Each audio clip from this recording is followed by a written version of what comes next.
কথা কি ক্লিয়ার শুনতে পাচ্ছেন? আপনারা একটু জানাবেন কেউ একজন আপনাদের মাইক্রোফোন অন করে। জি ভাইয়া শুনতে পাচ্ছি। জি, থ্যাংক ইউ।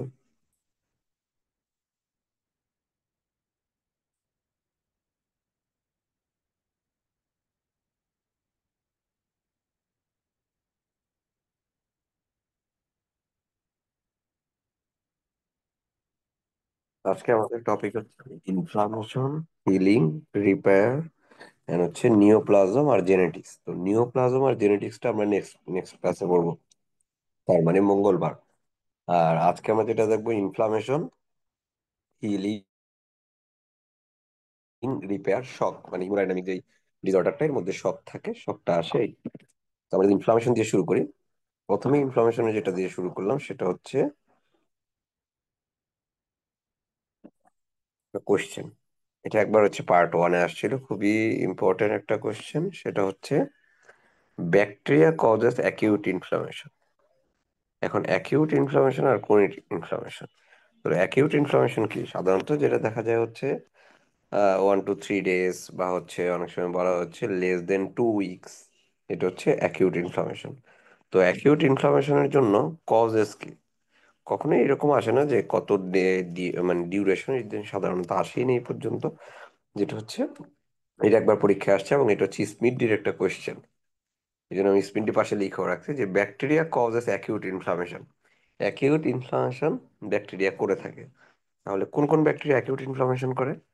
সেটা হচ্ছে mycobacterium, tuberculosis, streptococcus pneumoniae, borrelia vincentii and neisseria বা নাইজেরিয়া মেনিনজাইটিডিস। নিশেরিয়া মেনিনজাইটিডিস। তাহলে এই চারটা ব্যাকটেরিয়া হচ্ছে কি করে অ্যাকিউট ইনফ্লামেশন করতে পারে। তাহলে যদি কখনো এরকম ব্যাকটেরিয়া দিয়ে আসে যে which bacteria responsible for acute inflammation, এই দেস four R responsible for acute inflammation. এখন অ্যাকিউট ইনফ্লামেশন যখন হয় তখন সেল লেভেলে কিছু চেঞ্জ হয়, যে সেলুলার কিছু ফ্লুইড অ্যাকুমুলেশন হয়, সেলুলার কিছু রিয়াকশন হয়, সেলুলার এক্সুডেট ট্রান্সুডেট হয়। এই এখন কি কি সাবস্টেন্স হচ্ছে অ্যাকিউট ইনফ্লামেশনে ইনভলভ থাকে, অর্থাৎ যেখানে অ্যাকিউট ইনফ্লামেশন হয় সেখানে কিছু সাবস্টেন্স আসে। এখন এই সাবস্টেন্স গুলা কি কি? আমি মনে রাখতাম PL, acute inflammation involved substance, that known as PL. PL এ কি? এক পিতে হচ্ছে পেপটাইড, মানে প্রোটিন সাবস্টেন্স আছে কিছুটা, প্লাজমিন, দেন হচ্ছে lectin and prostaglandin, platelet derived growth factor, বা সরি সরি প্রোস্টাগ্ল্যান্ডিন E1, দেন হচ্ছে প্রোস্টাগ্ল্যান্ডিন E1। তাহলে এই চারটা সাবস্টেন্স হচ্ছে অ্যাকিউট ইনফ্লামেশনে ইনভলভ থাকে। এর মধ্যে তিনটে হচ্ছে পেপটাইড, প্লাজমিন এবং প্রোস্টাগ্ল্যান্ডিন E1, আর থাকে হচ্ছে লেকটিন। তাহলে অ্যাকিউট ইনফ্লামেশনে এই চারটা সাবস্টেন্স হচ্ছে ইনভলভ থাকে। অ্যাকিউট ইনফ্লামেশন যখন হয়, অ্যাকিউট ইনফ্লামেশনে কি হয়? অ্যাকিউট ইনফ্লামেশন আমরা জানি ইনফ্লামেশনের ইয়েটা কি, সাইনগুলা কি কি। আমরা ছোট ক্লাসে পড়তাম যে ক্যালোর মানে ক্যালোরি বেড়ে যায়, অর্থাৎ টেম্পারেচার বেড়ে যায়। ক্যালোর, ডলর, ডলর মানে হচ্ছে পেইন, গ্রিক ওয়ার্ড। ডলর মানে হচ্ছে পেইন, মানে জায়গাটা ব্যথা হবে, পেইন হবে। তাহলে হচ্ছে টেম্পারেচার বেড়ে যাবে, যে জায়গায় ইনফ্লামেশন হবে তার পেইন হবে। ক্যালোর, ডলর, রুবর। রুবর মানে হচ্ছে রেডনেস হবে। ক্যালোর, ডলর, রুবর। টিউমর, টিউমর মানে হচ্ছে সোয়েলিং হবে। তার মানে যেখানে ইনফ্লামেশন সেই জায়গাটা ফুলে যাবে, সোয়েলিং হবে, সেই জায়গাটা রেড হবে, সেই জায়গাটায় ব্যথা করবে, এবং এখানে টেম্পারেচার রাইজ থাকবে, টেম্পারেচার বেশি থাকবে। এবং ফাইনালি থাকে হচ্ছে ফাংশনিয়া লেসা, অর্থাৎ ফাংশন লস থাকবে। ফাংশন লস হলে ধরো হাতে একটা ইনফ্লামেশন হলো, হাতেরটা ফুলে গেল এবং সেখানে হচ্ছে ব্যথা শুরু হলো, তাহলে আমরা সাধারণ হাতের যে কাজকর্ম সেটা দেখা যাবে কমিয়ে দিব, বা হাতটা আমরা নাড়াচাড়া করবো না, তার মানে কি ফাংশন লস হচ্ছে। তাহলে এই পাঁচটা হচ্ছে কার্ডিনাল ফিচার অফ ইনফ্লামেশন বা অ্যাকিউট ইনফ্লামেশনের কার্ডিনাল ফিচার। তো এই ফিচার গুলোর জন্য কিছু চেঞ্জ হয়। তো এইরকম একটা চেঞ্জ হচ্ছে কি, ভাস্কুলার চেঞ্জ। যে অ্যাকিউট ইনফ্লামেশনে ভাস্কুলার লেভেলে কি চেঞ্জ হয়? দেখেন, প্রথমেই যখন ইনফ্লামেশন হয় তখন হচ্ছে ভ্যাসোকনস্ট্রিকশন হয়। মানে প্রথমে কোথাও ইনফ্লামেশন এলে সে চিন্তা করে বডির মেকানিজম অনুসারে সে সেটাকে ইনফ্লামেশন, মানে প্রথমে হচ্ছে ভ্যাসো কনস্ট্রিকশন করে ফেলে, ভ্যাসেলটাকে কনস্ট্রিকশন করে, এটাকে বলা হচ্ছে ট্রানজিয়েন্ট ভ্যাসো কনস্ট্রিকশন। ট্রানজিয়েন্ট মানে কি? অস্থায়ী, সাময়িক। তাহলে সে ট্রানজিয়েন্ট ভ্যাসো কনস্ট্রিকশন হয় প্রথমেই, প্রথমেই হয় হচ্ছে ট্রানজিয়েন্ট ভ্যাসো কনস্ট্রিকশন। এখন ট্রানজিয়েন্ট ভ্যাসো কনস্ট্রিকশন কোন কোন সাবস্টেন্স করে থাকে, অর্থাৎ ভ্যাসো কনস্ট্রিকশনের জন্য রেসপন্সিবল কে? রেসপন্সিবল হচ্ছে থম্বাক্সেন A2, লিকোট্রিন C4D4E4। অর্থাৎ লিকোট্রিনের কিছু টাইপ আছে, এর জন্য লিকোট্রিনের কোনটা? লিকোট্রিন C4D4E4 এরা, আর হচ্ছে থম্বাক্সেন A2। থম্বাক্সেন A2, এই দুইটা জিনিস অর্থাৎ থম্বাক্সেন A2 এবং লিকোট্রিন, তার মধ্যে C4D4E4 এরা হচ্ছে ভ্যাসো কনস্ট্রিকশন করে।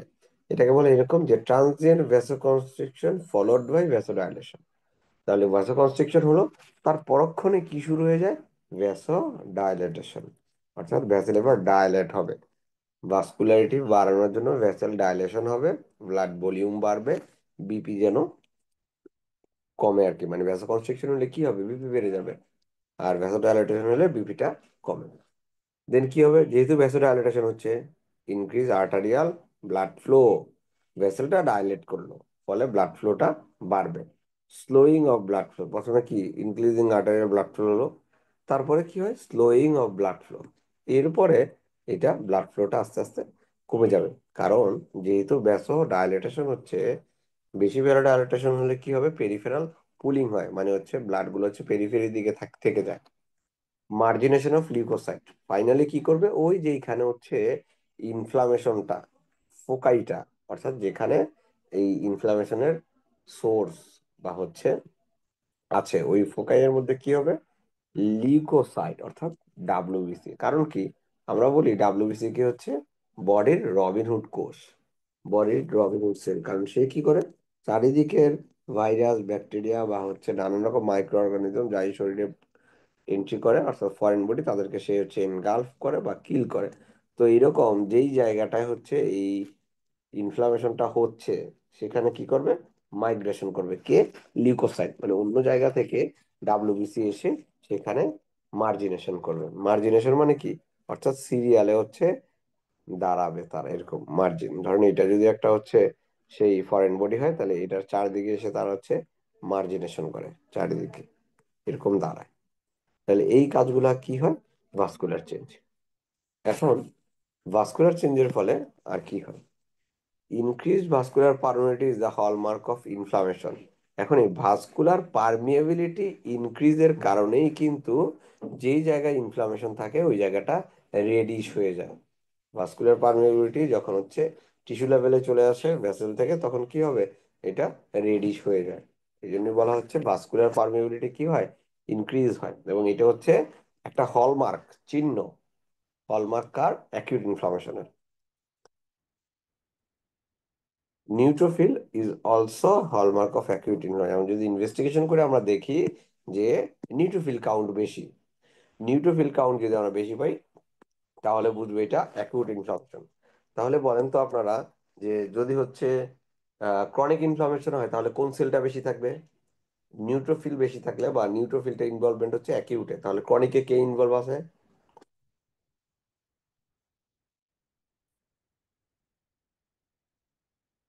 যদি আপনাদের কারো জানা থাকে বলতে পারেন।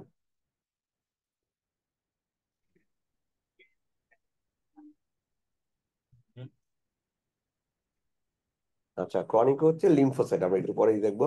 তাহলে যে কোনো, আমরা যখন সিবিসি করি, সিবিসি তে যদি দেখি ডাব্লিউবিসির কাউন্ট বেশি, ধরুন হচ্ছে ডাব্লিউবিসি বা হচ্ছে হোয়াইট ব্লাড সেল থাকলে হচ্ছে 15,000 বা 20,000, তার মানে বুঝতেই পারবো আমরা শরীরে একটা ইনফেকশন আছে, ইনফ্লামেশন আছে। এখন এই ইনফেকশন বা ইনফ্লামেশন, এটা কেমন, অ্যাকিউট না ক্রনিক, এটা দেখবো কিভাবে?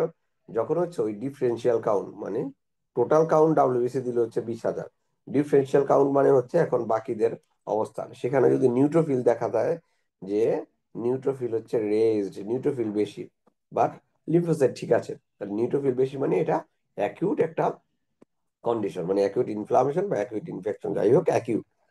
আর যখন দেখবো আমরা নিউট্রোফিল ঠিক আছে বা লিম্ফোসাইট বেশি কাউন্ট, তখন বুঝবো এটা একটা chronic inflammation. Anti chemotactic agent. Chemotactic কি? কোনো জায়গায় যখন ফরেন বডি এন্ট্রি করে, ধরেন বডিতেই একটা ফরেন বডি গেল, এখন এই ফরেন বডির অ্যাগেনস্টে তখন কি হবে? ফরেন বডির অ্যাগেনস্টে চারিদিক থেকে বডির ইমিউন মেকানিজম একে এনগালফ করার জন্য নানান রকম ম্যাটেরিয়াল রিলিজ করে এবং ডাব্লিউবিসি আসে, ফলে এটাকে ফ্যাগোসাইটিস করে এনগালফ করার চেষ্টা করে। এখন এই ব্যাপারগুলা যে আসে, এটাকে কি বলে? ক্যামোটেক্সিস।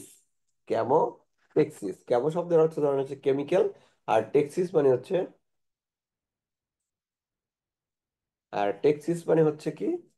টেক্সিস মানে হচ্ছে মুভ করা।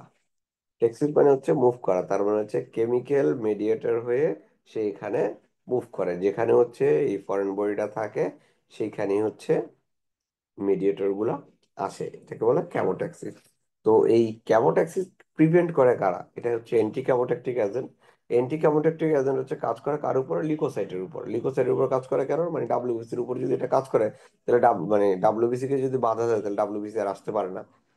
তাহলে কি হচ্ছে? অ্যাক্টন লিউকোসাইট, লিউকোসাইটের উপরে কোন ক্যামোট্যাকটিক এজেন্টটা কাজ করে? কর্টিকোস্টেরয়েড একটা, ক্লোরোকুইন একটা, এবং ম্যালিগন্যান্সি। তাহলে এই ব্যাপারগুলো অর্থাৎ কর্টিকোস্টেরয়েড, ক্লোরোকুইন এবং ম্যালিগন্যান্সি যদি এইগুলো থাকে, তাহলে কি হবে? তাহলে এরা লিউকোসাইটকে প্রিভেন্ট করে ওই জায়গায় আসতে, অর্থাৎ এন্টি ক্যামোট্যাকটিক এজেন্ট হিসেবে কাজ করে। আর আরেকটা কি করে? Acton ক্যামোট্যাকটিক agent. আর কারা ক্যামোট্যাকটিক এজেন্টের উপর কাজ করে? একটা হচ্ছে লিউকোসাইটের উপর কাজ করে, আর এন্টি ক্যামোট্যাকটিক এজেন্ট কিছু কাজ করে হচ্ছে ক্যামোট্যাকটিক অন্য এজেন্টের উপরে। এরা কারা? Cirrhosis of liver. যখন সিরোসিস অফ লিভার হয় তখন দেখা যায় ইমিউনিটি ডিস্ট্রয় হয়, মানে ইমিউনিটি থাকে না। কেন? এই যে এই কারণে, কারণ ক্যামোট্যাকটিক এজেন্ট, এন্টি ক্যামোট্যাকটিক এজেন্ট কাজ করতেছে। Uraemia, leprosy, Hodgkin disease, sarcoidosis, এইসবে এই ঘটনাগুলো হয়ে থাকে। লিউকোপেনিয়া, এই যে ডাব্লিউবিসির মধ্যে, ডাব্লিউবিসি আমরা বলি যে ডাব্লিউবিসি যদি হচ্ছে বেড়ে যায়, তাহলে সেটা হচ্ছে লিউকোসাইটোসিস। আর যদি ডাব্লিউবিসি কমে যায়, সেটা হচ্ছে লিউকোপেনিয়া। ডাব্লিউবিসি বেড়ে যায় কখন? আমরা জানি ইনফেকশন হয়, সেটা ক্রনিক অ্যাকিউট যাই হোক, সেটাতে বেড়ে যাবে। বাট কমে যায় কখন? লিউকোপেনিয়া কমে যায় হচ্ছে কিছু ভাইরাসে, কিছু ভাইরাল অ্যাটাকে কমে যায়, কখনো কখনো কিছু প্রোটোজোয়াল অ্যাটাকে কমে যায়। ক্লামাইডিয়া, রিকেটশিয়া, সালমোনেলা টাইফ, এই তিনটা হচ্ছে ইম্পর্টেন্ট। কি কি?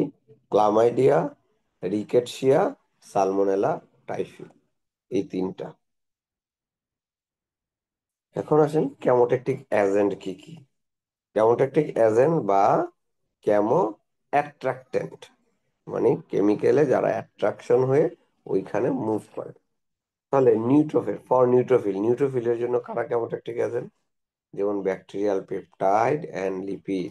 ব্যাকটেরিয়াল পেপটাইড এবং লিপিড যদি থাকে, তখন সেখানে কি করবে? নিউট্রোফিল গিয়ে দ্রুত ওইখানে চলে যায়। থাকে হচ্ছে কমপ্লিমেন্ট, কমপ্লিমেন্টের মধ্যে C5A। Products of lipoxygenase pathway, lipoxygenase pathway, সেটা হচ্ছে লিকোট্রিন B4। লিকোট্রিন B4 লাইপোঅক্সিজিনেস বা সাইক্লোঅক্সিজিনেস এরকম পাথওয়ে, যেটা যে ফার্মাকোলজিতে যখন আমরা দেখবো, এই লাইপোঅক্সিজেনেস পাথওয়ের লিকোট্রিন B4 যেটা, এটাও নিউট্রোফিলের উপরে কাজ করে। আর হচ্ছে কিছু সাইটোকাইন, সাইটোকাইনের মধ্যে এখানে কাজ করে কোনটা? ইন্টারলিউকিন 8।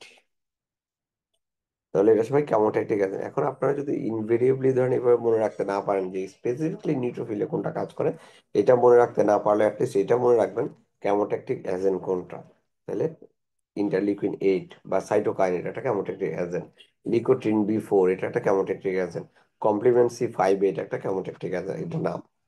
আর ইউসিনোফিলের জন্য কেমোট্যাকটিক এজেন্ট কে? C5A, লিকোট্রিন B4, ECF, prostaglandin D2, interleukin 5, এবং হচ্ছে কোটক্সিন। আদার্স এর মধ্যে আছে হচ্ছে ক্যালিক্রেইন, প্লাটিলেট ডিরাইভড গ্রোথ ফ্যাক্টর, আর টিউমার নেক্রোটিক ফ্যাক্টর। এই সবগুলো হচ্ছে কেমোট্যাকটিক এজেন্ট।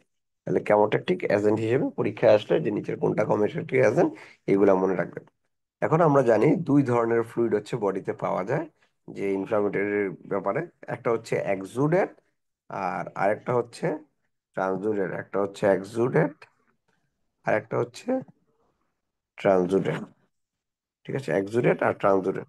এক্সুডেটটা কি? এটা হচ্ছে হাই প্রোটিন কন্টেন্ট একটা ফ্লুইড, হাই প্রোটিন কন্টেন্ট। এটা হাই প্রোটিন কন্টেন্ট একটা ফ্লুইড। আর ট্রান্সুডেট যেটা, সেটা হচ্ছে লেস প্রোটিন। এখন এটা হাই প্রোটিন কতটুকু থাকে আনুমানিক? একবার মনে হচ্ছে পরিমাণটাও দিয়ে আসছিল পার্ট ওয়ানে, যে 30 গ্রাম পার লিটার।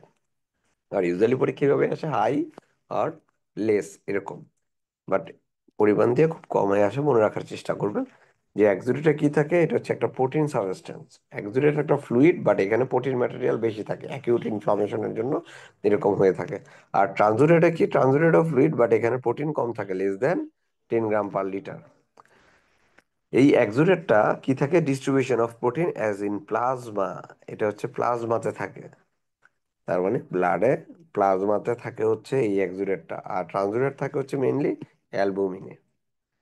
ফাইব্রিনোজেন প্রেজেন্ট, এক্সুডেটের মধ্যে ফিব্রিনোজেন থাকে। ফিব্রিনোজেন থাকলে কি হবে, ক্লট হতে পারে, যেহেতু এটা প্লাজমাতে থাকে এই জন্য ক্লটিং ফ্যাক্টর হিসেবে এখানে ফিব্রিনোজেনও থাকে।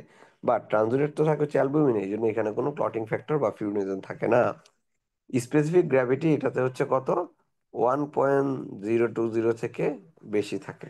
আর এটা হচ্ছে লো, এটা লো থাকে। এটা কত, 1.1012।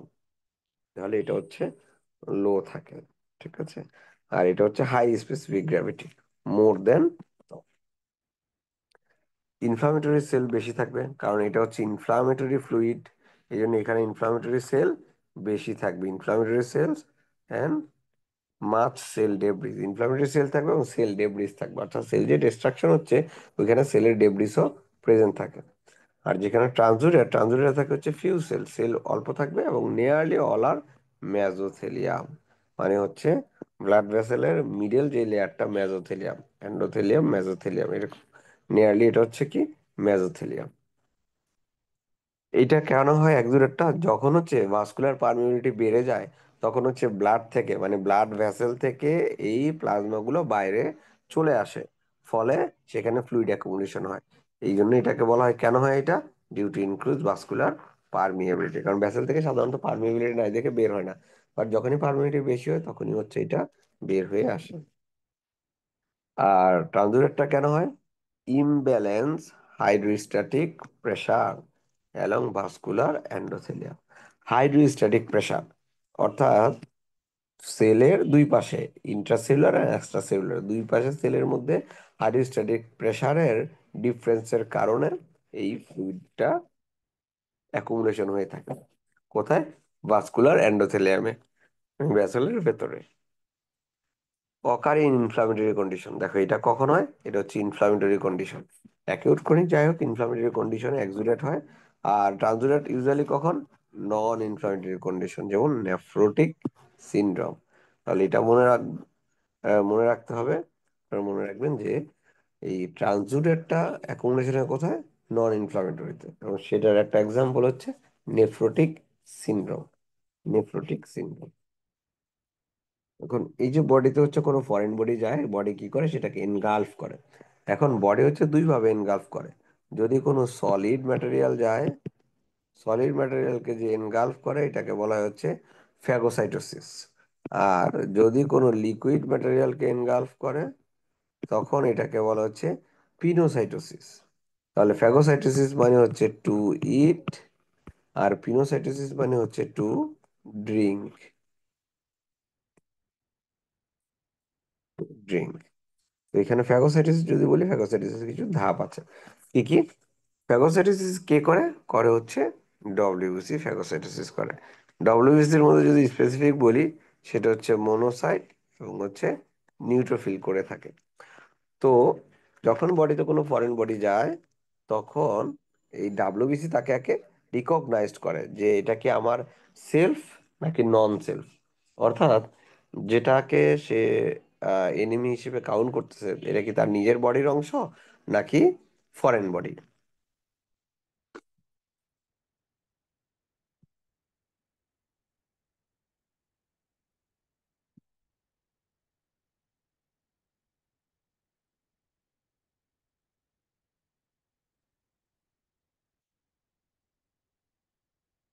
এই জন্য বলা রিকগনিশন অ্যান্ড অ্যাটাচমেন্ট। তার মানে ডাব্লিউবিসি গিয়ে তাকে রিকগনাইজ করলো যে এটা আমার বডির পার্ট না, তার মানে সে একজন ফরেন বডি।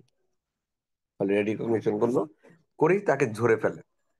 ধরে ফেলে মানে তার সাথে অ্যাটাচ হয়ে যায়, অ্যাটাচমেন্ট। যখনই রিকগনিশন এবং অ্যাটাচমেন্ট হলো তখন কি হয়? Phagocytosis by opsonisation. অপসোনাইজেশন কি? অপসোনাইজেশন হচ্ছে এরকম একটা ব্যাপার, অনেক সময় থাকে না যে পুলিশ হচ্ছে চোরকে চেনে না, তখন তাদেরই কিছু ইনফর্মার বা অন্য কেউ বলে দেয় এ হচ্ছে চোর, একে ধরে। এই যে ব্যাপারটা, এটাই হচ্ছে অপসোনাইজেশন। অর্থাৎ ডাব্লিউবিসি বা ফ্যাগোসাইটিক সেল ফরেন বডিকে চিনতে পারতেছে না, কিন্তু এটাকে বলা হচ্ছে অ্যান্টিজেন প্রেজেন্টিং সেল। কিছু সেলকে বলা হচ্ছে অ্যান্টিজেন প্রেজেন্টিং সেল। এই অ্যান্টিজেন প্রেজেন্টিং সেলটা কি করে? ফরেন বডিকে ধরে ফ্যাগোসাইটিক সেলের কাছে প্রেজেন্ট করে দেয় যে এই যে এটা হচ্ছে ফরেন বডি, একে তুমি এনগালফ করো, একে তুমি খেয়ে ফেলো, একে তুমি ডিস্ট্রয় করো। তো এই ঘটনাটাকে বলা হয় হচ্ছে অপসোনাইজেশন। এই জন্যই ফ্যাগোসাইটোসিস বা অপসোনাইজেশন। এই অপসোনাইজেশন গুলো কারা করে? করে হচ্ছে কমপ্লিমেন্ট C3b এবং CIC3b, এটা ইমিউনোগ্লোবিউলিন জি এটা করে। প্লাজমা প্রোটিন করে ম্যানোজ বাইন্ডিং প্রোটিন, যেটা হচ্ছে MBP, mannose binding protein. C reactive protein fibrinogen, ফিব্রি ফাইব্রোনেকটিন, ফিব্রিনোজেন এবং ফাইব্রোনেকটিন। এরা সবাই কি করে? এদের কাজ হচ্ছে ওই যে ফরেন বডি বা শরীরে কোনো হচ্ছে মাইক্রো অর্গানিজম গেলে তাদের সাথে হচ্ছে অ্যাটাচ হয়ে ডাব্লিউবিসি কে চিনিয়ে দেয়া যে এরাই হচ্ছে মাইক্রো অর্গানিজম বা এরাই হচ্ছে ফরেন বডি। আর আরেকটা হচ্ছে ফ্যাগোসাইটোসিস উইদাউট অপসোনাইজেশন, মানে অপসোনাইজেশন ছাড়াই সে ফ্যাগোসাইটোস করতে পারে নিজে নিজে। এটা কি? By recognising bacterial lipopolysaccharide. মানে ব্যাকটেরিয়াল যে সেল ওয়াল, মানে ব্যাকটেরিয়াল যে সেল ওয়াল আবরণ লাইপোপলিস্যাকারাইড দিয়ে তৈরি, এটা দেখলেই সে বুঝতে পারে এটা আমার শরীরের না, এটা হচ্ছে একটা ভাইরাস বা ব্যাকটেরিয়া মাইক্রো অর্গানিজম, সুতরাং একে তখন এনগালফ করে ফেলে। এই জন্য এটাকে চেনার জন্য আর কোনো অপসোনাইজেশনের দরকার হয় না। তাহলে রিকগনিশন হলে অ্যাটাচমেন্ট হলে এবার কি করে? অ্যাটাচ হয়ে তাকে চিনিয়ে দেওয়ার পরে ওই ফ্যাগোসাইটিক সেল তাকে এনগালফ করে ফেলে, গিলে ফেলে। গিলে ফেলার পর যখনই এনগালফ করলো, চারিদিক থেকে এনগালফ করার পর এবার এটাকে কিল করে। তার শরীরের কিছু এনজাইম দিয়ে ওই ফরেন বডিটাকে কিল করে, এবং কিল করার পর পরবর্তীতে সে ডিগ্রেডেশন করে। ডিগ্রেডেশন মানে হচ্ছে টুকরা টুকরা করে ডিস্ট্রয় করে দেয়, মানে আস্তে আস্তে হচ্ছে এটাকে বা শরীরের বাইরে বের করে দেয়, ডিগ্রেডেশন। এখন এই যে ডিগ্রেডেশন করে এবং কিলিং করে, এটা কয়েক ভাবে করতে পারে। একটা হচ্ছে অক্সিজেন ডিপেন্ডেন্ট, মানে অক্সিজেনের উপস্থিতি বা অক্সিজেন দরকার হয় এরকম, যেমন কি হাইড্রোজেন পাইরক্সাইড, তারপর হচ্ছে মাইলো পারক্সাইড এবং হ্যালাইড সিস্টেম এইরকম। এটা দিয়ে কি হচ্ছে? ব্যাকটেরিয়াকে মেরে ফেলতেছে। এখন এটা হচ্ছে মোস্ট ইফিসিয়েন্ট ব্যাকটেরিয়াসাইডাল সিস্টেম। এটা হচ্ছে মোস্ট এফিসিয়েন্ট ব্যাকটেরিয়া সিস্টেম।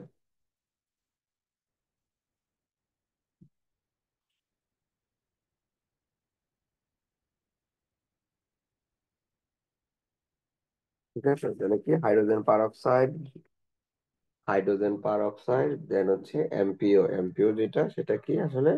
এমপিওটা হচ্ছে একটা, এটাও একটা পার অক্সিডেজ। এটাকে বলা হচ্ছে মাইলো পার অক্সিডেজ। ঠিক আছে, এটা কি করে? বডিকে ওই ফ্যাগোসাইটোসিস হেল্প করে আর কি। তাহলে এটা হচ্ছে মাইলো পার অক্সিডেজ এমপিও। তাহলে hydrogen peroxidase, myeloperoxidase, halide system, অর্থাৎ হ্যালোজেন থাকে আর কি। Hydrogen peroxide, myeloperoxide এবং হ্যালাইড সিস্টেম, এটা হচ্ছে সবচেয়ে এফিসিয়েন্ট সিস্টেম ভাইরাস ব্যাকটেরিয়াকে কিল করার জন্য। যিনি বলা হচ্ছে most efficient bactericidal system in neutrophil. তাহলে সিঙ্গেল বেসটা আসলে যে নিউট্রোফিলের মোস্ট ইফিসিয়েন্ট সিস্টেম কোনটা বা ইফিসিয়েন্ট ব্যাকটেরিয়াসাইডাল সিস্টেম হচ্ছে হাইড্রোজেন পার অক্সাইড, মাইলো পারঅক্সাইড এবং হ্যালাইড সিস্টেম। এরপর হচ্ছে রিঅ্যাক্টিভ অক্সিজেন ইন্টারমিডিয়েট। তাহলে রিঅ্যাক্টিভ অক্সিজেন ইন্টারমিডিয়েট কি, মানে রিঅ্যাক্টিভ অক্সিজেন সাবস্টেন্স।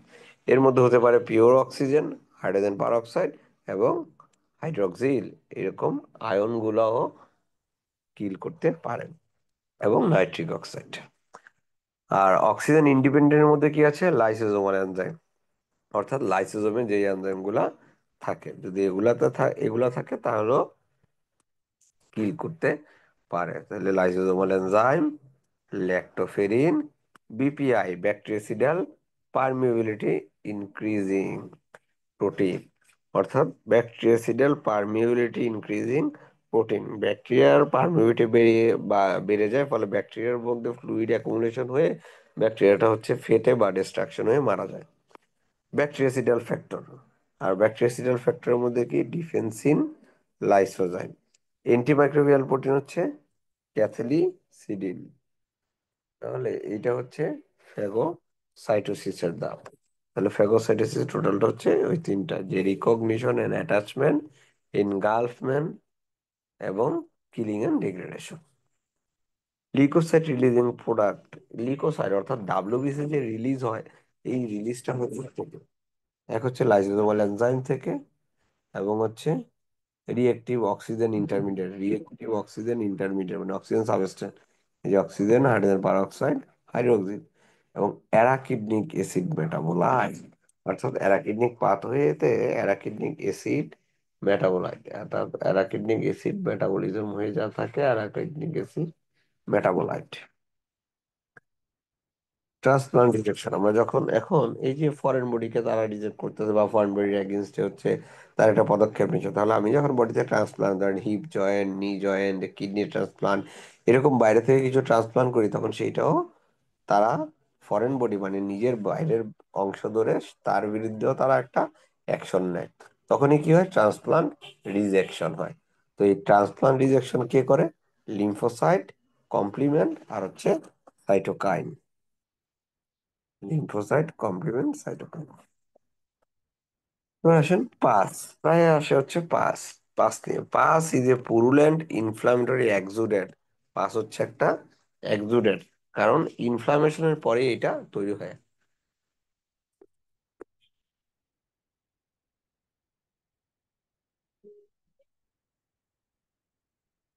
তাহলে আমরা জানি ইনফ্লামেশনের যেই ফ্লুইড তৈরি হয় সেটাকে বলা হচ্ছে এক্সুডেন্ট, আর নন ইনফ্লামেটরিটা হচ্ছে ট্রানজুডেন্ট।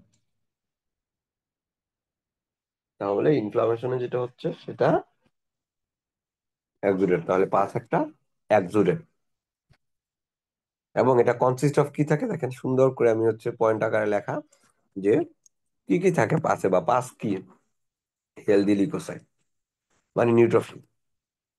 এখানে বলা হয় পাস হচ্ছে ডেড নিউট্রোফিল, সোজা কথায় পাস হচ্ছে ডেড নিউট্রোফিল। এখন এই পাসের মধ্যে মিক্সচার হিসেবে কিছু হেলদি নিউট্রোফিলও থাকে, কিছু ডেড নিউট্রোফিলও থাকে। এই জন্যই বলা হচ্ছে এটাতে কি থাকে, হেলদি নিউট্রোফিল মানে লিউকোসাইট মানে নিউট্রোফিল, এবং পাস সেল মানে ডেড নিউট্রোফিল। তাহলে হেলদি নিউট্রোফিল আর পাস মানে হচ্ছে ডেড নিউট্রোফিল, এটা থাকবে। থাকে ফিব্রিন, থাকে necrotic cell, tissue debris, lipid, organism, many of which are living, মানে এর ভিতরে কিছু ছোট ছোট লিভিং অর্গানিজমও থাকে। এই সবগুলো নিয়ে হচ্ছে পাস, অর্থাৎ পাসে এই কন্টেন্ট গুলো। পায়োজেনিক মেমব্রেন, পাশে একটা মেমব্রেন থাকে, পাশের পাশের ক্যাভিটি চারিদিকে একটা মেমব্রেন থাকে, এই মেমব্রেনটাকে বলে পায়োজেনিক মেমব্রেন। পায়োজেনিক মেমব্রেন আবার তিনটা ইয়ে নিয়ে গঠিত, কি কি, এক হচ্ছে জোন অফ হেলদি নিউট্রোফিল, মানে বায়োজেনিক এই মেমব্রেনের মধ্যে একটা হচ্ছে হেলদি জোন থাকে, যেটার মধ্যে কি থাকে, হেলদি নিউট্রোফিল। আরেকটা থাকে নিউলি ফর্মড ক্যাপিলারিজ, এর চারিদিকে এই যে হেলদি নিউট্রোফিল, এর চারিদিকে কি থাকে, নিউলি ফর্মড কিছু ক্যাপিলারিজ থাকে, মানে ব্লাড ভেসেল, নিউ অ্যাঞ্জিওজেনেসিস হয়। এবং থাকে হচ্ছে ইয়ং ফাইব্রোব্লাস্ট। তাহলে এটা খেয়াল রাখবেন, কোশ্চেন চেঞ্জ করে যেটা আসে, যে পায়োজেনিক মেমব্রেন কনসিস্ট অফ কি, কনসিস্ট অফ ধরেন লেখা থাকলে হচ্ছে ডেড নিউট্রোফিল, তাহলে ডেড এর জায়গায় কিন্তু এখানে হেলদি খেয়াল রাখতে হবে। নিউলি ফর্ম ক্যাপিলারিজ থাকতে পারে হচ্ছে ওল্ড ক্যাপিলারিজ বা capillaries which are remain in same area, এরকম কিন্তু না, এটা হচ্ছে নিউলি ফর্ম ক্যাপিলারিজ। এবং ফাইব্রোব্লাস্ট থাকতে পারে হচ্ছে অ্যাডাল্ট ফাইব্রোব্লাস্ট বা ম্যাচিউর ফাইব্রোব্লাস্ট, কিন্তু না, এটা হচ্ছে ইয়ং ফাইব্রোব্লাস্ট। তাহলে এই যে কি ওয়ার্ড গুলো, এটা আপনারা চিন্তা করেন যে কোনগুলা চেঞ্জ আসতে পারে। এইগুলো যদি বুঝতে পারেন তাহলে সহজেই আপনি হচ্ছে পড়া ক্যাচ করতে পারবেন, মানে হচ্ছে পরীক্ষার কোয়েশ্চেন গুলো। ফিব্রিনাস ইনফ্লামেশন, ফিব্রিনাস অর্থাৎ হচ্ছে এরকম তন্তুময় বা ফাইবার সমৃদ্ধ বা ফাইবার যুক্ত ইনফ্লামেশন কোনটা? Inflammation in the lining of the body cavity, অর্থাৎ বডি ক্যাভিটিতে যে ইনফ্লামেশন, এগুলোকে বলা হয় ফিব্রিনাস, কারণ এগুলোকে বলা হচ্ছে ফাইব্রাস ক্যাভিটি। তাহলে ফাইব্রাস ক্যাভিটি কি কি, বা এখানে ফিব্রিনাস ইনফ্লামেশন কোথায় হয়? প্লুরাইটিস অর্থাৎ প্লুরাতে, পেরিকার্ডিটিস মানে পেরিকার্ডিয়ামে, পেরিটোনাইটিস মানে পেরিটোনিয়ামে, এই তিন জায়গায় হচ্ছে ফিব্রিনাস ইনফ্লামেশন। কারণ এই যে অ্যাকিউট ইনফ্লামেশন হলো এতক্ষণ, অ্যাকিউট ইনফ্লামেশনের ফেট কি, এটার পরিণতি কি? এটার পরিণতি হচ্ছে একদম ভালো হয়ে যাবে, কিছুই থাকবে না,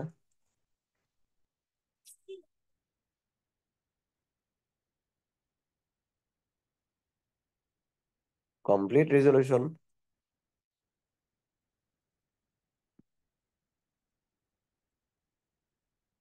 দেন healing by connective tissue replacement, অর্থাৎ সেকেন্ডারি হিলিং হবে ওইখানে। এবং সেকেন্ডারি হিলিং কি হবে সেখানে? স্কার এবং ফাইব্রোসিস হবে, স্কার এবং ফাইব্রোসিস হবে। অথবা কি হতে পারে, যে হিল হলো না, রিপ্লেসমেন্টও হলো না, সাপুরেশন হলো মানে অ্যাবসেস হয়ে গেল। এবং পরবর্তীতে অ্যাবসেস যদি হয়ে যায় তখন সেটা কিসে টার্ন নিবে? Chronic inflammation.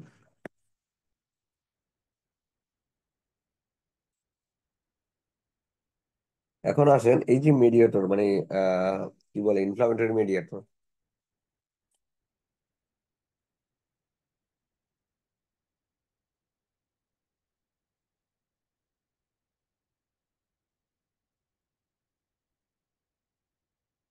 প্রিফর্মড মানে আগেই থাকে, অথবা এটা একদম প্রাইমারি মিডিয়েটর মানে প্রথমে এরাই ঝাঁপিয়ে পড়ে। তাহলে প্রিফর্ম মানে শরীরে কোনো জীবাণু বা মাইক্রো অর্গানিজম প্রবেশ করার সাথে সাথে প্রিফর্ম অর্গানিজম গুলো গিয়ে হচ্ছে তাদের অ্যাটাক করে বা বাধা দেয়, প্রিফর্ম। এবং পরবর্তীতে হচ্ছে নতুন করে আসে যে কোন ভাইরাস ব্যাকটেরিয়া আসলো, তার এগেনস্টে কোন মেডিয়েটর দরকার, সেটা পরবর্তীতে তৈরি হয়ে আসে। কিন্তু মেনলি প্রথমেই যে ঝাঁপিয়ে পড়ে সে হচ্ছে প্রিফর্ম বা প্রাইমারি মেডিয়েটর। এটা কারা? Histamine, serotonin. এরা আবার ভ্যাসো অ্যাক্টিভ অ্যামাইন, মানে ভ্যাসেলকে অ্যাক্টিভ করে। ট্রিপটেজ, প্রোটিয়েজ, এডিনোসাইট, প্রোটিওগ্লাইকেন, ইউসিনোফিল, নিউট্রোফিল, এগুলা সব হচ্ছে প্রিফার্ড মিডিয়েটর। আর এদিকে হিস্টামিন আর সেরোটোনিন কি? ভ্যাসোঅ্যাক্টিভ অ্যামাইড, এবং এদেরকে বলে first mediator release during in inflammation, মানে প্রথম এমন একটা মিডিয়েটর যেটা হচ্ছে ইনফ্লামেশন সবার আগে বের হবে। এরা হচ্ছে হিস্টামিন এবং সেরোটোনিন, যে রিলিজ ডিউরিং ইনফ্লামেশন, ইনফ্লামেশনের সময় প্রথমেই হচ্ছে এই মিডিয়েটর গুলো বের হয়। আর নিউলি সিনথেসাইটের মধ্যে কি আছে? লিউকোট্রিন, প্রোস্টাগ্ল্যান্ডিন, থ্রম্বাক্সিন A2, প্লাটিলের activating factor, cytokine, nitric oxide, activated oxygen species. তাহলে এইগুলো হচ্ছে নিউলি সিনথেসাইড, মানে বডিতে যাওয়ার পরে এটা তৈরি হবে এবং তার এগেনস্টে কাজ করবে। কেমিক্যাল মিডিয়েটর ফ্রম প্লাজমা, এবং প্লাজমা থেকে কি কি কেমিক্যাল মিডিয়েটর আসে ইনফ্লামেশনের সময়?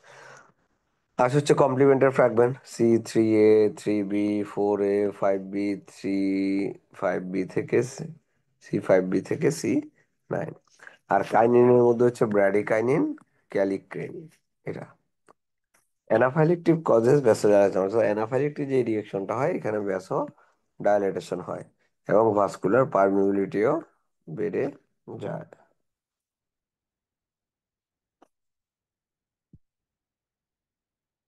Leucocyte adhesion, chemotaxis and activation, মানে লিউকোসাইট কি হয়? অ্যাডহেশন হয় এবং কেমোট্যাক্সিস পরে অ্যাক্টিভেশন হয়।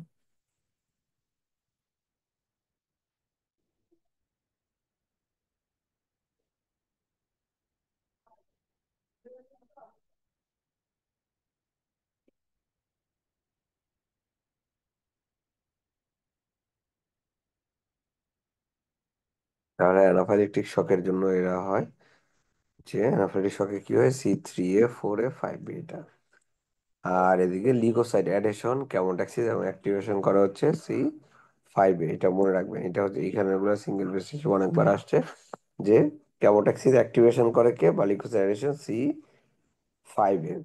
আর ফ্যাগোসাইটোসিস করে কে, ভেরি ভেরি ইম্পর্টেন্ট, কোন কোন কমপ্লিমেন্ট ফ্যাগোসাইটোসিস করে, C3B, IC3B। Membrane attack complex, Mac, membrane attack complex অর্থাৎ মেমব্রেনকে অ্যাটাক করতে পারে এরকম একটা গ্রুপ, এই গ্রুপে কে আছে, C5 থেকে C9।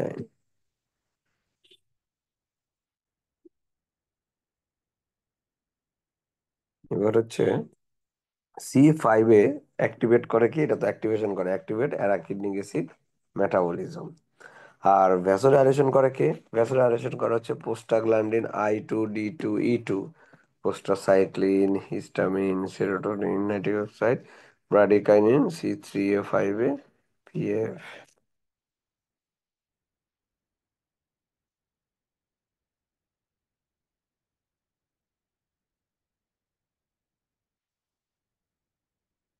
তাহলে এরা সবাই হচ্ছে ভ্যাসোডাইলেশন করে, prostaglandin, prostacyclin, histamine, serotonin, nitric oxide, bradykinin, C3A, C5A এবং platelet activating factor low কনসেন্ট্রেশনে।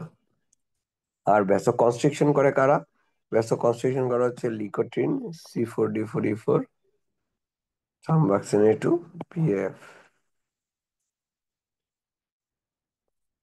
And vascular permeability বাড়ায় কারা, histamine, serotonin, C3A5A, bradykinin, লিকোট্রিন, C3D3E3, platelet activating factor হচ্ছে লো কনসেন্ট্রেশনে পারমিয়াবিলিটি বাড়ায় ভাস্কুলারিটি, আর হাই কনসেন্ট্রেশনে হচ্ছে ভ্যাসো কনস্ট্রিকশন করে, হচ্ছে প্রোস্টাগ্ল্যান্ডিন D2 এবং E2। এবং এই যে ইনফ্লামেশনের মধ্যে আমার বলবো পেইন হয়, তাহলে পেইনটা কেন হয়, পেইনের জন্য কিছু এক্সুডেট দায়ী, কারা কারা, প্রোস্টাগ্ল্যান্ডিন, ব্রাডিকাইনিন, সেরোটোনিন। এবং পেইনের কারণে কি হয়, পিএইচ কমে যায়, পটাশিয়াম বেড়ে যায়, টিস্যু টেনশন বেড়ে যায়, এই ঘটনাগুলো হচ্ছে ঘটে।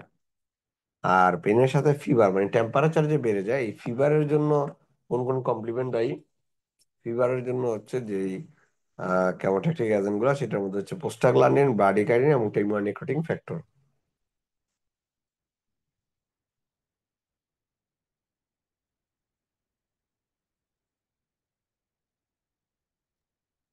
ভাইয়া, পি সাবস্টেন্স কি পেইনের জন্য দায়ী লেখা আছে? হুম। ভাইয়া, পেইনের পাশে সাবস্টেন্স পি লেখা, এটা কি এটা পেইনের জন্য? এটা পেইনে, সাবস্টেন্স পি, এটা পেইনে। তাহলে প্রোস্টাগ্ল্যান্ডিন, ব্রাডিকাইনিন, টিউমার নেক্রোটিং ফ্যাক্টর, ইন্টারলেকিন 1 এবং 6, এটা হচ্ছে ফিভার। এটা একবার পরীক্ষা আসছিল সিঙ্গেল বেস্ট হিসেবে, শুধু ব্রাডিকাইনিনটা। তাহলে ফিভারের জন্য দায়ী হচ্ছে ব্রাডিকাইনিন। আর ইনহিবিশন অফ ইনফ্লামেশন, ইনফ্লামেশনকে ইনহিবিট করে অর্থাৎ ইনফ্লামেশন হতে দেয় না, এটা করে কারা, লাইপোক্সিন A4, লাইপোক্সিন B4, এরা দুইজন হচ্ছে ইনফ্লামেশনকে ইনহিবিট করে। Necrosis ochre with chronic inflammation. এখন ক্রনিক ইনফ্লামেশনে আবার নেক্রোসিস হয় কোথাও কোথাও, এটাও দেখেন স্পিডের কোশ্চেন একবার পরীক্ষা আসছে, এই জন্য এটাই ভাবে লেখা। ক্রনিক ইনফ্লামেশন হবে এবং নেক্রোসিস হবে, যেমন টিবিতে হয় ক্যাজিয়াস নেক্রোসিস, ক্যাজিয়েশন হয়, টিউবারকুলোসিস আর কি হয় হচ্ছে সিফিলিস, অ্যাক্টিনোমাইকোসিস, কক্কিডিওমাইকোসিস। তাহলে এই চারটা, টিউবারকুলোসিস, সিফিলিস, অ্যাক্টিনোমাইকোসিস, কক্কিডিওমাইকোসিস, এরা হচ্ছে ক্রনিক ইনফ্লামেশন করে এবং নেক্রোসিস করে। মনোনিউক্লিয়ার সেল অর্থাৎ ইউজুয়ালি থাকে হচ্ছে ফ্যাগোসাইটিক সেল, বলা হয় হচ্ছে পলিনিউক্লিয়ার বা হচ্ছে মাল্টি নিউক্লিয়ার ফ্যাগোসাইটিক। এখানে মনোনিউক্লিয়ার সেল কারা, মানে কাদের হচ্ছে একটা মাত্র নিউক্লিয়াস থাকে, এর হচ্ছে তিনটা, lymphocyte, macrophage, plasma cell. Lymphocyte, macrocell আর হচ্ছে প্লাজমা সেল, এটা হচ্ছে মনোনিউক্লিয়ার সেল। এখন অ্যাকিউট ফেজ কিছু আমরা যখন প্রোটিন করি, যে বলি যে সি রিঅ্যাক্টিভ প্রোটিন বা কিছু এরকম বেড়ে যায়, বেড়ে গেলে আমরা কি বলি, যে শরীরে ইনফেকশন আছে, শরীরে কোনো ইনফেকশন আছে। এখন এই যে শরীরে ইনফেকশন আছে, এই ইনফেকশন আমরা কি দেখে বলি? বলি যে কিছু প্রোটিন দেখি। এই অ্যাকিউট ফেজ প্রোটিন মানে অ্যাকিউট কন্ডিশনে এই প্রোটিনগুলো হচ্ছে বেড়ে যায়। যেমন কি সি রিয়েক্টিভ প্রোটিন মানে সিরাম অ্যামাইলয়েড এই প্রোটিন, এটা ceruloplasmin, antioxidant, coagulation protein, complement, alpha one antitrypsin, alpha one antichymotrypsin, alpha two macroglobulin, ferritin, lactoferrin, mannose binding protein, lipopolysaccharide binding protein, hepcidin, bilirubin. এই সবগুলো হচ্ছে কি acute phase protein.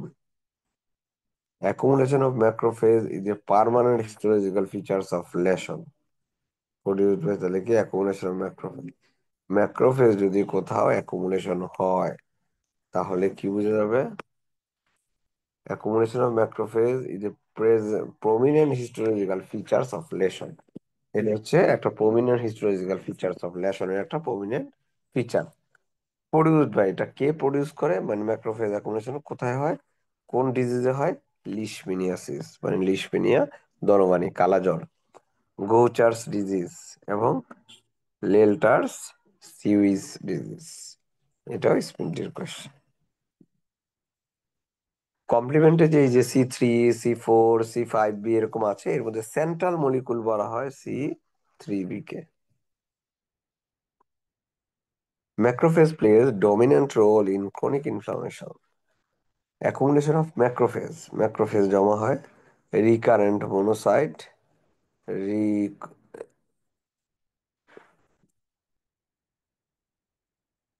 Sorry recruitment, এখানে accumulation of macrophage যে accumulation হবে কোন একটা জায়গায়, সেখানে কি হবে? Recruitment of monocyte. অর্থাৎ রিক্রুট মানে কি, নতুন সেখানে হচ্ছে ইনভলভ করবে তাকে, মনোসাইটকে হচ্ছে ইনভলভ করে, এটাকে বলে recruitment of monocyte. Local proliferation of macrophage, এটাকে রিক্রুট করে লোকালি সে কি করে ম্যাক্রোফেজকে পলিফারেট করার চেষ্টা করে। ইমোবিলাইজেশন অফ দ্য ম্যাক্রোফেজ, এবং ম্যাক্রোফেজকে ইমোবিলাইজ করে দেয়, ফলে ওই একটা জায়গায় অ্যাকুমুলেশন হতে থাকে। Product release by macrophage, macrophage কি কি প্রোডাক্ট রিলিজ করে? কিছু এনজাইম, এনজাইমের মধ্যে কি collagenase, ইলাস্টেজ, lysozyme, protease, plasminogen activator এবং অ্যাসিড হাইড্রোলাইসিস। এরা সবাই হচ্ছে কি এনজাইম, যেটা হচ্ছে ম্যাক্রোফেজ থেকে বের হয়। আর প্লাজমা প্রোটিনের মধ্যে কি কমপ্লিমেন্ট CA125 এবং ক্লটিং ফ্যাক্টর, সেটা ক্লটিং ফ্যাক্টর 3 মানে টিস্যু ফ্যাক্টর 5 7 8, 3 5 7 8। ঠিক আছে, এছাড়াও ম্যাক্রোফেজ আরো কি কি রিলিজ করে?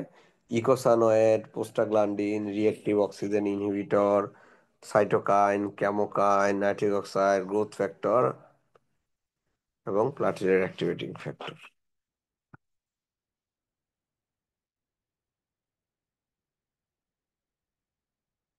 ফাংশন প্রোডাক্টস অ্যাক্টিভেটেড ম্যাক্রোফেজ, এটা কি প্রোডাক্ট অ্যাক্টিভেটেড ম্যাক্রোফেজের ফাংশন কি? Infiltration of inflammatory tissue, tissue destruction এবং fibrosis.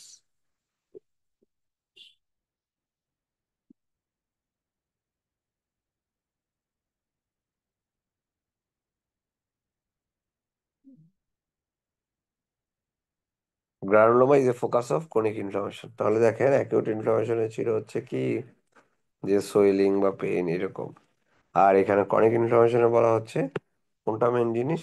Granuloma. Sales of granuloma, গ্রানুলোমাতে কি কি সেল থাকে? অ্যাক্টিভেটেড ম্যাক্রোফেজ থাকে একটা, এটাকে বলা হচ্ছে এপিথেলিয়াল সেল। তাহলে অ্যাক্টিভেটেড অ্যাক্টিভেটেড যে ম্যাক্রোফেজ এটাকে বলা হয় এপিথেলিয়াল সেল। দেন থাকে fibroblast, connective tissue, lymphocyte, histiocyte, Langerhans GB এবং সার্কোইডোসিস, এই দুইটা। এপিথেলিয়েট সেল, এপিথেলিয়েট সেল কোথায় পাওয়া যায়? পাওয়া যায় হচ্ছে বেরিলিয়াম এবং জিরকনিয়াম, এই দুইটা দিয়ে কোনো ইনফ্লামেশন বা ইনফেকশন হলে। আর জায়ান্ট সেল পাওয়া যায় কোথায়? জায়ান্ট সেল মানে হচ্ছে সেখানে অনেক মাল্টি নিউক্লিয়েটেড, জায়ান্ট সেল মানে অনেক বেশি নিউক্লিয়াস থাকে এবং সাইজ সেলের আকারও বড় থাকে। এটা থাকে হচ্ছে প্রাইমারি বিলিয়ারি সিরোসিসে এবং হজকিন ডিজিজ।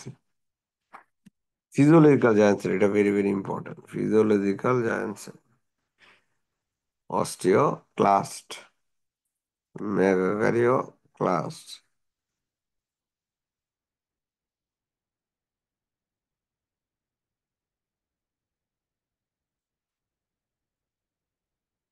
তাহলে ফিজিওলজিক্যাল জায়ান্ট সেল কি? অস্টিওক্লাস্ট, মেগাক্যারিওসাইট এবং সিনসাইটোট্রোপোব্লাস্ট অফ প্লাসেন্টা। এরা হচ্ছে ফিজিওলজিক্যাল জায়ান্ট সেল, মানে হচ্ছে নর্মালি বডিতে জায়ান্ট সেল থাকে। এটা কারা? এই অস্টিওক্লাস্ট, মেগাক্যারিওসাইট যেটা থেকে ডাব্লিউবিসি হয়, এবং সিনসাইটোট্রোপোব্লাস্ট অফ প্লাসেন্টা।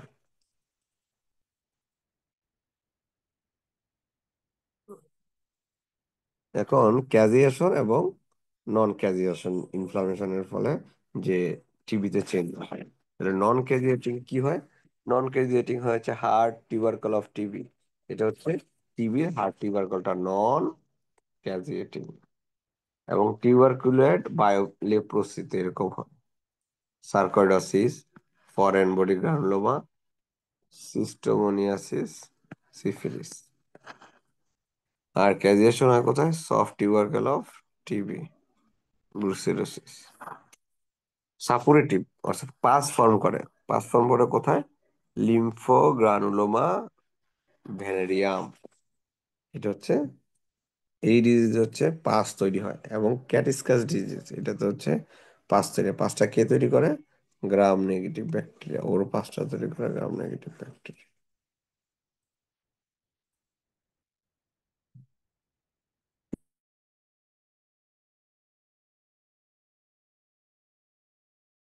ডিফিউজ থাকে কোথায় লেশনটা, বা হচ্ছে ইয়েটা ডিফিউজ হয়, যে ডিফিউজ মানে হচ্ছে কি বলে, ওয়েল ডিমার্কেটেড থাকে। এটা হচ্ছে লেপ্রোমেটাস লেপ্রোসি।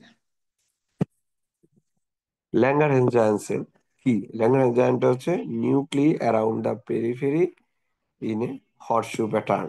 তাহলে এরকম হর্সশু প্যাটার্ন থাকবে, এর পেরিফেরিতে হচ্ছে এরকম নিউক্লিয়াস থাকবে। এটা হচ্ছে ল্যাঙ্গারহ্যান্স জায়ান্ট সেল, যেমন টিউবারকুলোসিস এবং সার্কোইডোসিস।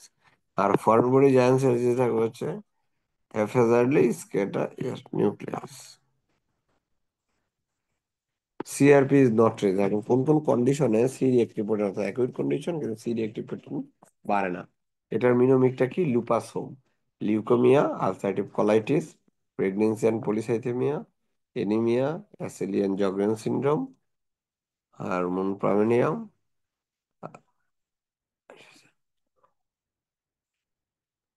এই যে হচ্ছে হার্ট ফেলিওর, যে অ্যাসেলি Sjogren syndrome, heart failure, old age, myeloma and in stage of renal disease. তাহলে এই কন্ডিশন গুলোতে অ্যাকিউট ইনফ্লামেশন হলেও বা ইনফেকশন হলেও কখনো সি রিঅ্যাক্টিভ প্রোটিন বাড়ে না। আর টিউমার নেক্রোটিং ফ্যাক্টর, এটা হচ্ছে একটা সাইটোকাইন, মানে কেমোকাইন না, এটা হচ্ছে cytokine. Involve acute inflammation, acute ইনফ্লামেশনে কি কি ইনভলভমেন্ট থাকে? পলিমরফোনিউক্লিয়ার লিউকোসাইট, যেটা আগেই বলছি, neutrophil, endothelial cell, mast cell. Main component of pyogenic membrane, pyogenic মেমব্রেনের কম্পোনেন্ট কি? Capillary loops, polymorphonuclear leukotriene.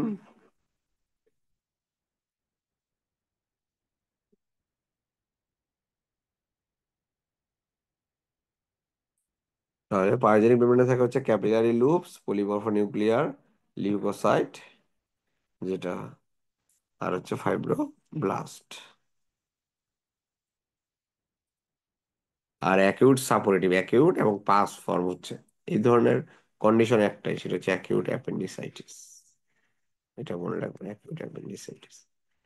Systemic effect of inflammation, inflammation যে হলো, এটা তো একটা লোকাল জায়গায় ইনফ্লামেশন বা ইনফেকশন হলো। এখন এটার সিস্টেমিক কমপ্লিকেশনটা কি, বা সিস্টেমিক ইফেক্টটা কি?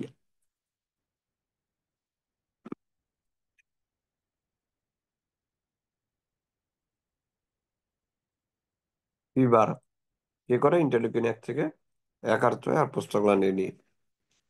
Rigor chill, anorexia, leukocytosis, WBC বেড়ে যাবে।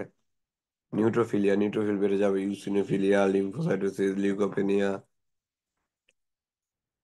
লিউকারমায়োড reaction, thrombocytopenia, high ESR, anaemia, increase alpha globulin, decrease globulin, production of acute phase পেজিং, সব শক পর্যন্ত হতে পারে। General lymphadenopathy, enlarge liver and spleen, মানে এটা হচ্ছে কি হতে পারে সিস্টেম, একবার রিডিং পড়ে রাখেন যে সিস্টেমিক এফেক্ট কি হয়, নাশটা দিতে পারে। অ্যাডহেশন ফ্যাক্টর, কোনো একটা অর্গানিজম গিয়ে যে অ্যাডহেশন হয়, এই অ্যাডহেশন ফ্যাক্টর গুলা কি? Selectin, integrin, mucin like glycoprotein and immunoglobulin family. Pseudomembranous inflammation, যে সিউডোমেমব্রেন ইনফ্লামেশনে সিউডোমেমব্রেন তৈরি করে, সেটা কারা? ডিপথেরিয়া। কারণ ডিপথেরিয়া কি করে? সিউডোমেমব্রেনাস একটা লেশন তৈরি করে মুখে। আর সিউডোমোনাস কলাইটিস তৈরি করা হচ্ছে ডক্সিসাইক্লিন বা হচ্ছে ইয়ের জন্য হয়ে থাকে, মানে নির্দিষ্ট কিছু অ্যান্টিবায়োটিক আছে ওইটার জন্য এই সিউডোমোনাস কলাইটিস হয়ে থাকে। Candida lesion, bacillary dysentery by shigella, তাহলে এগুলো হচ্ছে কি অ্যাকিউট কন্ডিশনে বা অ্যাকিউট ইনফ্লামেশন হয়ে থাকে। তাহলে এই ছিল আমাদের আজকের ইনফ্লামেশন। এখন ইনফ্লামেশন সম্পর্কে কারো কিছু বলার থাকলে বলতে পারবে।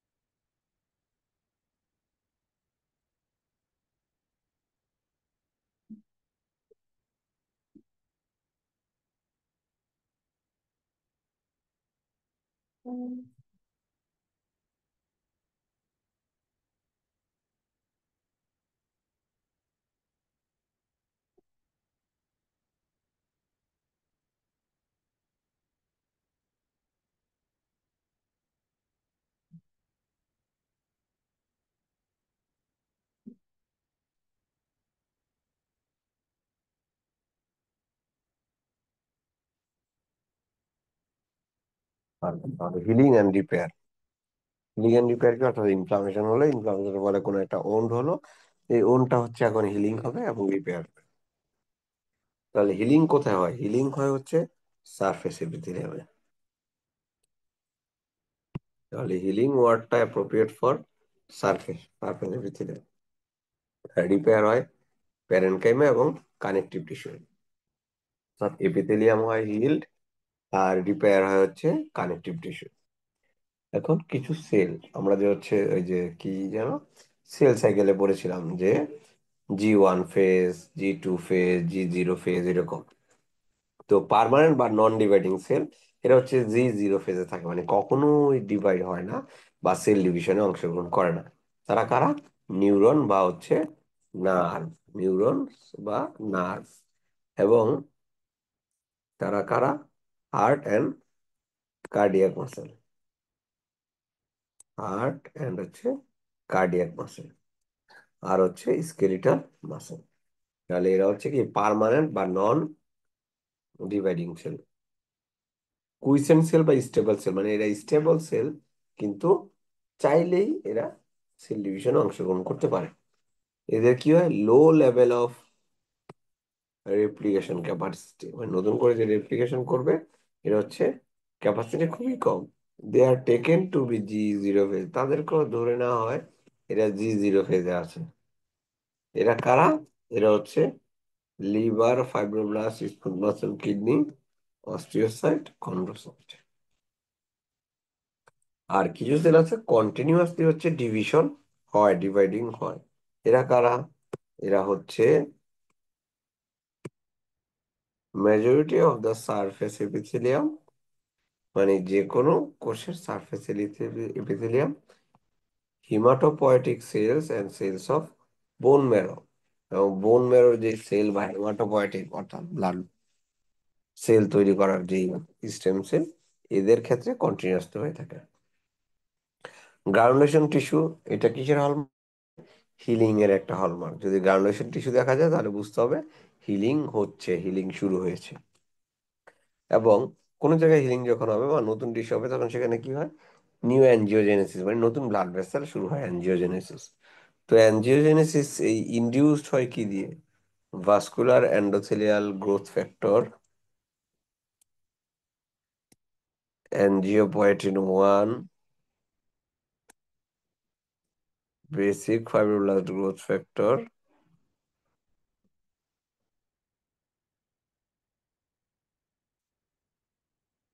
Angiogenesis inhibitor. আর এই যে নতুন ব্লাড ভেসেল তৈরি হচ্ছে, অ্যাঞ্জিওজেনেসিসটা ইনহিবিট হয় কি দিয়ে?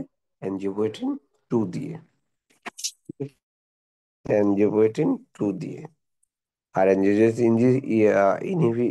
ইনডিউসড হয় কি? Vascular endothelial growth factor, angiopoietin 1, basic fibroblast growth factor, আর পোস্টাগ্লা artery drive growth factor and tumour growth factor 'B'. এটা। আর অ্যাঞ্জিওজেনেসিস ইনহিবিট হয় কি দিয়ে? অ্যাঞ্জিওপয়েটিন 2 দিয়ে। তাহলে 1 দিয়ে হচ্ছে ইনডিউসড হয়, আর 2 দিয়ে হচ্ছে ইনহিবিটেড হয়। গ্রোথ ইনহিবিটর কারা কারা? গ্রোথ ইনহিবিটর হচ্ছে হিপাতে কি? এইচে হ্যাপারিন, আইতে ইন্টারফেরন, প্রোস্টাগ্ল্যান্ডিন E2,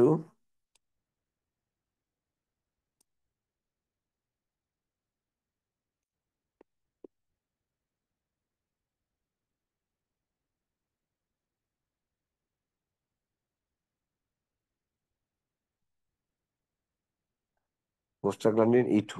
আর ইনহিবিট করার একটা কোনটা? অ্যাঞ্জিওপয়েটিন 2। এ হচ্ছে হিপা। এটা হচ্ছে কি? গ্রোথকে ইনহিবিট করে। এবার আসেন এই যে হিলিং এর হলমার্ক প্রোটিন, গ্রানুলেশন টিস্যু। তো এই গ্রানুলেশন টিস্যুর বৈশিষ্ট্য কি বা হচ্ছে ক্যারেক্টারিস্টিক কি? এক, এরা হচ্ছে ইম্যাচিউর, মানে ম্যাচিউর সেল না। এরা কি? এরা হচ্ছে ইম্যাচিউর।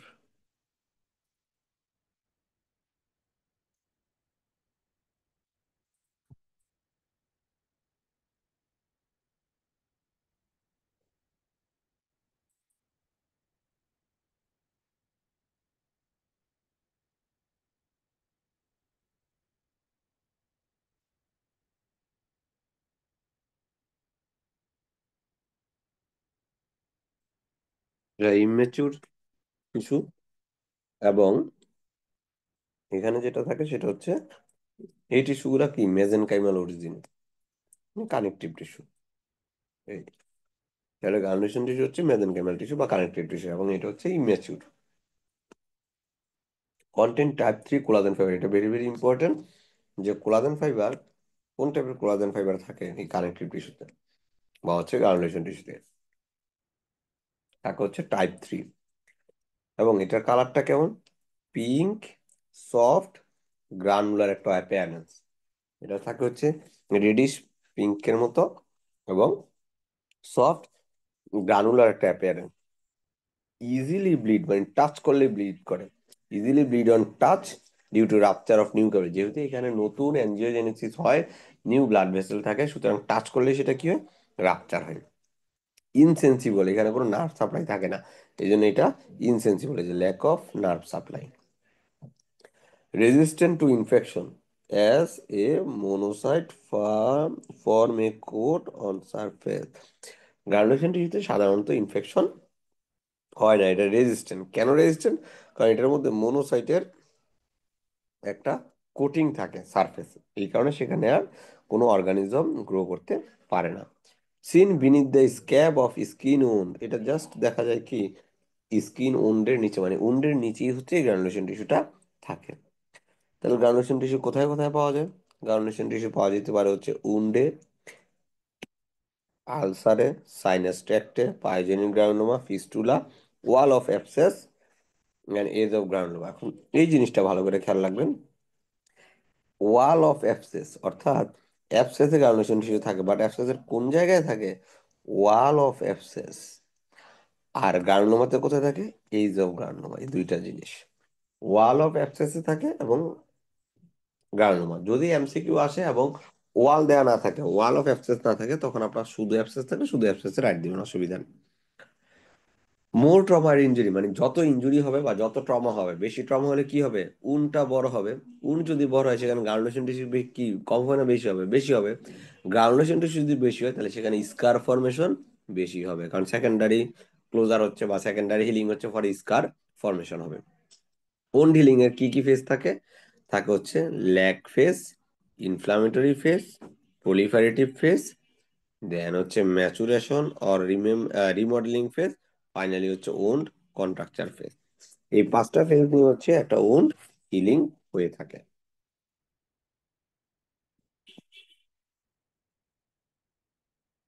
এখন আসেন, হিলিং যে হয়, হিলিং হয় দুই ভাবে, একটা হচ্ছে প্রাইমারি হিলিং আর একটা হচ্ছে সেকেন্ডারি, বা হিলিং বাই প্রাইমারি ইন্টেনশন এবং হিলিং বাই সেকেন্ডারি ইন্টেনশন। তো প্রাইমারি হিলিং কি? এটা হচ্ছে ইনফ্লামেটরি রিয়াকশন হচ্ছে লেজ বা ছোট্ট একটা উন্ড হলো, ছোট্ট একটা ট্রমা হলো, ছোট্ট ট্রমা থেকে ছোট্ট উন্ড এবং সেখানে কিছু গ্রানুলেশন টিস্যু আসলো এবং টোটালি হিলড হয়ে গেল, তাহলে এটা হচ্ছে প্রাইমারি হিলিং। এবং এটাতে কি রিয়াকশনটা হচ্ছে খুব কম। আর সেকেন্ডারি হিলিং কি হয়? মোর ইন্টেন্স, মানে ইন্টেন্সটা অনেক বেশি। দেখা যায় এটার ট্রমাটাও বেশি। ট্রমা বেশি হওয়ার কারণে এখানে কি হবে, এটার গ্রানুলেশন টিস্যু বেশি আসবে এবং সেকেন্ডারি হিলিং এর টাইমটাও বেশি লাগবে। Minimum amount of granulation tissue, যেহেতু প্রাইমারিতে ছোট্ট একটা ট্রমা বা ছোট্ট উন্ড, এই জন্য গ্রানুলেশন টিস্যু হবে মিনিমাম এবং টিস্যু ফর্মেশন হবে। আর সেকেন্ডারি হিলিং এ কি, এটা একটা বড় উন্ড, এই জন্য অ্যামাউন্টটা বেশি থাকবে granulation tissue. Minimum exudate, primary healing যেহেতু ছোট এই জন্য মিনিমাম এক্সুডেট, বা সেকেন্ডারিতে ম্যাক্সিমাম বা বেশি। নো উন্ড কন্ট্রাকচার, ছোট্ট উন্ড থাকায় এটা যে হিলিং হচ্ছে এখানে কোনো কন্ট্রাকচার বা কন্ট্রাকশন আর হয় না, স্কার কম হয়। বাট সেকেন্ডারিতে অবশ্যই কন্ট্রাকচার হয়। মার্জিন অফ উন্ড অ্যাপোস্ট টুগেদার, মানে উন্ডের যে মার্জিনটা একদম দুইটা সুন্দর অ্যাপোজিশন হয়ে যায় প্রাইমারি হিলিং এ। প্রাইমারি হিলিং এ সুন্দর অ্যাপোজিশন হয়ে যায়। বাট সেকেন্ডারি হিলিং এ যে একটা গ্যাপ থাকে, এই গ্যাপটা থাকার কারণে এই গ্যাপটা ভরে আসতে বা গ্যাপটা ফিল হতে বা হিলিং হতে তখন কন্ট্রাকশন হয়ে যায় বা হচ্ছে কন্ট্রাকচার হয় এবং স্কার ফর্ম করে। প্রাইমারি হিলিং কোথায় হবে? যেখানে টিস্যু ড্যামেজ হচ্ছে মিনিমাম, বাট সেকেন্ডারিতে tissue damage more. Minimum bleeding হয় প্রাইমারিতে, সেকেন্ডারিতে ব্লিডিং বেশি হয় সেকেন্ডারিতে। প্রাইমারিটা হচ্ছে হিল হয় কুইকলি, বাট সেকেন্ডারিতে একটু টাইম লাগে। প্রাইমারিতে হচ্ছে স্কার ফর্ম করে ছোট, সেকেন্ডারিতে লার্জ স্কার। প্রাইমারিতে ইনফেকশন হওয়ার চান্স খুবই কম থাকে বা থাকেই না একদম। আর ইনফেকশন মে বি প্রেজেন্ট সেকেন্ডারিতে, দেখা গেল অনেক সময় আমাদের একটা ইনফেকশন হয়ে যায়, আমরা বারবার ড্রেসিং দিতে থাকি এবং পরে আস্তে আস্তে আস্তে আস্তে হিল হয়। এই যে এটা অনেকদিন ধরে আমরা ড্রেসিং দিয়ে আস্তে আস্তে হিল হয়, এটি হচ্ছে secondary healing. Factors of wound healing, factors of wound healing এর সাথে কি কি রিলেটেড? এক, vitamin C fail to form procollagen এবং কোলাজেন ফাইবার। প্রো কোলাজেন এবং কোলাজেন ফাইবার তৈরি করার জন্য ভিটামিন ডি সি দরকার হয়। যদি ভিটামিন সি ডেফিসিয়েন্সি হয় তাহলে এই কোলাজেন তৈরি হবে না, ফলে উন্ড হিলিং ডিলে হবে। ভিটামিন ডি, কেন ভিটামিন ডি? কারণ যদি হচ্ছে হার্ট টিস্যু ফেলিওর থাকে, মানে হার্ট টিস্যু উন্ড থাকে, যে যে D is essential for new বোন ফরমেশন, ধরুন ফ্র্যাকচারের পেশেন্ট, তাহলে অবশ্যই তার এই ফ্র্যাকচার হিলিং এর জন্য কি লাগবে? Vitamin D. Vitamin A is essential for epithelialisation, epithelialisation হবে সফট টিস্যুর। ভিটামিন বি সিক্স কি করবে? বি সিক্স করবে হচ্ছে নিউক্লিক অ্যাসিড সিনথেসিস, ফলে সেল ডিভিশন হবে। Zinc deficiency delay wound healing, it is a factor of DNA এবং RNA synthesis, মানে ডিএনএ এবং আরএনএ সিনথেসিসের জন্য কি দরকার হয়? জিঙ্ক। যদি জিঙ্কের ডেফিসিয়েন্সি হয় তখন কি হবে? ওই সেল মানে ডিভিশন হবে না, মানে ডিএনএ সিনথেসিস হবে না, আরএনএ সিনথেসিস হবে না, ফলে ডিলে হবে। কোল্ড স্লো হিলিং, দেখা যাবে শীতকালে আমরা দেখি যে ওন্ড হিলিং একটু ডিলে হয়, শীতকালে ওন্ড হিলিং ডিলে হয়, এটাই এখানে বলা যে কোল্ড স্লো হিলিং। এবার আসেন ওন্ড হিলিং এর কমপ্লিকেশন কি হতে পারে। এক, হিল হবে না, না হলে কি হবে? ইনফেকশন হয়ে যেতে পারে। এই যে ইনফেকশন হতে পারে, ডেফিসিয়েন্ট স্কার ফর্মেশন, মানে অনেক বেশি স্কার ফর্মেশন হবে। হতে পারে হাইপারট্রফিক স্কার এবং কিলয়েড, এক্সুবারেন্ট গ্রানুলেশন টিস্যু বা প্রাউড ফ্লেশ, মানে অনেক বেশি হচ্ছে গ্রানুলেশন টিস্যু হয়ে দেখতে হচ্ছে মানে বাইরের দিকে মনে হচ্ছে মাংস ঝুলে পড়তেছে এরকম, যে এক্সুবারেন্ট গ্রানুলেশন টিস্যু। ডেজময়েড অর অ্যাগ্রেসিভ ফাইব্রোমাটোসিস, ফাইব্রোমাটোসিস হলো মানে ছোট ছোট অনেকগুলো ফাইব্রোমাটোসিস হলো টিউমার মতো ছোট ছোট। কন্ট্রাকচার হতে পারে, এপিডার্ময়েড সিস্ট আর ইনক্লুশন সিস্ট হতে পারে, হাইলিনাইজেশন, ক্যালসিফিকেশন, ওসিফিকেশন, নিওপ্লাসিয়া, পেইনফুল স্কার এবং সিসার্টিসাইজেশন। তাহলে এই সবগুলো হচ্ছে কি ওন্ডিলিং এর এক একটা কমপ্লিকেশন। এটা হচ্ছে এমএস পরীক্ষায় কয়েকবার আসছে অলরেডি এমসিকিউ এ। এখন এই যে হিলিং হচ্ছে, হিলিং রিপেয়ারে অনেক সময় দেখা যায় কি হিলিং এর ক্ষেত্রে কি দেখা যায়, যে হিলিং তো হলো, এখন এটা হচ্ছে হিমোডাইনামিক ডিসঅর্ডারের মধ্যে পড়ে আর কি, যে ইডিমা হয়। হিমোডাইনামিক যে ফ্লুইড এবং ব্লাডের জন্য কিছু কি বলে ইমব্যালেন্সের জন্য ইডিমা হতে পারে। এখন ইডিমাটা কি, একটা হতে পারে পালমোনারি ইডিমা, পালমোনারি মানে হচ্ছে রেসপিরেটরি অর্থাৎ হচ্ছে ফুসফুস রিলেটেড, তো এই বা লাংস রিলেটেড। এখন এই পালমোনারি ইডিমা কেন হয়, হতে পারে লেফট ভেন্ট্রিকুলার ফেলিওর মানে হার্ট ফেলিওরের কারণে, রেনাল ফেলিওর কিডনি ফেলিওরের কারণে, অ্যাকুট রেসপিরেটরি ডিস্ট্রেস সিনড্রোম এটার কারণে, পালমোনারি কোনো ইনফেকশন থাকলে এবং হাইপার সেন্সিটিভিটি রিঅ্যাকশন থাকলে এটাতে কি হয় পালমোনারি ইডিমা। এবং লোকালাইজড ইডিমা যে একটা নির্দিষ্ট জায়গায় ইডিমা হয় কি কারণে, অ্যালাইভ, এটা হচ্ছে মিনোমি, অ্যালাইভ অর্থাৎ অ্যালার্জিক, কোন একটা জায়গায় অ্যালার্জিক কারণে হচ্ছে খুব ইচিং হচ্ছে বা চুলকাচ্ছেন, তখন কি হবে ওই জায়গাটা ফুলে যাবে, তাহলে এটা লোকালাইজড ইডিমা। হতে পারে লিমফ্যাটিক, কোন একটা জায়গায় লিমফ্যাটিক চ্যানেল ব্লক হয়ে এখানে লিম্ফ জমে, ফ্লুইড জমে একটা ইডিমা হলো, তাহলে এটা লোকালাইজড ইডিমা লিমফ্যাটিক কারণে। হতে পারে ইনফ্লামেটরি, কোন এক জায়গায় একটা ইনফ্লামেশনের জন্য ইনফ্লামেটরি এক্সুডেট অ্যাকুমুলেশন হয়ে একটা ইডিমা হলো, এটা ইনফ্লামেটরি। হতে পারে ভ্যানাস ডিপ ভেইন থ্রম্বোসিস ডিভিটি, এটার কারণেও হতে পারে। তাহলে এগুলো সব কিসের কজ, লোকালাইজড ইডিমা। সরি। তারপর হচ্ছে হাইপারেমিয়া, হাইপারেমিয়া কি, যে ব্লাড ইয়ে বেড়ে যাওয়া, এটা হচ্ছে একটা অ্যাক্টিভ প্রসেস। হাইপারএমিয়া হচ্ছে অ্যাক্টিভ প্রসেস, যে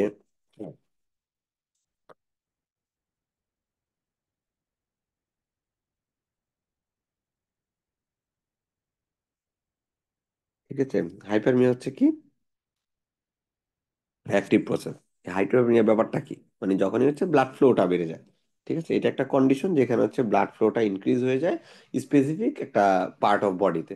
ধরেন একটা জায়গায় কোনো একটা ইনফ্লামেশন বা কিছু হলে সেখানে কোনো কারণে হচ্ছে ব্লাড ফ্লোটা বেড়ে গেল, তাহলে এটা হচ্ছে কি হাইপারএমিয়া, এই জন্য এটাকে বলা হচ্ছে অ্যাক্টিভ প্রসেস। এবার এটা কেন হয়, আর্টারিওলার ডাইলেশন, যে আর্টারিওলার ডাইলেশন অর্থাৎ আর্টারি ডাইলেশনের জন্য এটা হতে পারে, এর ফলে কি হয় ব্লাড ফ্লো ইনক্রিজ হয়। আর কনজেশন কি, জাস্ট হাইপারেমিয়ার উল্টাটা, এটা একটা প্যাসিভ প্রসেস এবং এটা হচ্ছে রিডিউস আউটফ্লো অফ ব্লাড, মানে ব্লাডের আউটফ্লোটা কমে যায়, কনজেস্টেড হয়ে যায়, কনজেশন এটা। তাহলে হাইপারমিয়া আর কনজেশনের যদি আমরা ডিফারেন্স দেখি, তাহলে এরকম, হাইপারেমিয়া অ্যাক্টিভ প্রসেস আর কনজেশন হচ্ছে প্যাসিভ। হাইপারএমিয়া কেন হয়, আর্টারিওলার ডাইলেশন, আর কনজেশন কেন হচ্ছে ভেনাস ড্রেনেজ যদি হচ্ছে ইম্পেয়ার হয়। অগমেন্টেড টিস্যু ইনফ্লো মানে টিস্যু ইনফ্লো বেড়ে যায়, আর এখানে হচ্ছে ইম্পেয়ার্ড হয় আউটফ্লো। হাইপারএমিয়া হতে পারে মেকানিক্যাল, সিস্টেমিক অথবা নিউরোজেনিক।